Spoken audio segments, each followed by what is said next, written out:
পৃথিবীতে সবচাইতে ৩৬৫ দিনের মধ্যে শ্রেষ্ঠ দিন কোনটা? আরাফার দিন। কোন দিন? কথা বলেন। হজে যারা গিয়েছেন আরাফার দিন দেখেছেন না? ইজার আর রেদা পরে আমরা লাব্বাইক আল্লাহুম্মা লাব্বাইক, এটা সারা বছরের মধ্যে শ্রেষ্ঠ দিন। আল আরাফা আল হাজ্জু আরাফা, আরাফাটাই হজ। কেউ যদি আরাফার দিনে থাকতে পারে তার হজ হয়ে গেছে, আলহামদুলিল্লাহ। আর হজে সব করেছে, আরাফা করে নাই, হজ হবে না। কথা বলেন, হজ হবে না। তার মানে বছরের শ্রেষ্ঠ দিন আরাফার দিন। এদিন আল্লাহ এত সংখ্যক বান্দাকে একসাথে ক্ষমার ঘোষণা দেন, বছরের কোন দিন এত মানুষকে ক্ষমা করেন না।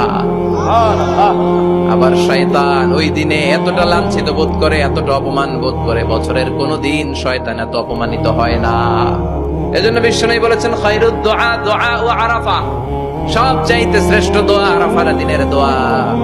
বিশ্বনবী বলেন, আরাফার দিনে একটা দোয়া আমি করি, আমার আগে সব নবীরা এই দোয়াটা করতেন। দোয়াটা হলো লা ইলাহা ইল্লাল্লাহ ওয়াহদাহু লা শারীকা লাহ, লাহুল মুলকু ওয়া লাহুল হামদু ওয়া হুয়া আলা কুল্লি শাইইন কাদির। সুবহানাল্লাহ পড়েন। সুবহানাল্লাহ। মুখস্থ আছে না দোয়াটা?